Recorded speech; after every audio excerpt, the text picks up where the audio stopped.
చెప్పాలి కదా, ఊరికే జామ పండు గొప్పదంటే ఎందుకు గొప్పది?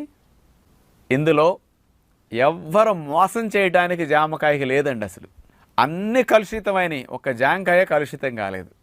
ఇప్పుడు ఏ పండైనా తయారైతే కొయ్యాలి, తయారవ్వకుండా కూడా రాలిపోయినా అది తినడానికి పనికొస్తున్నది.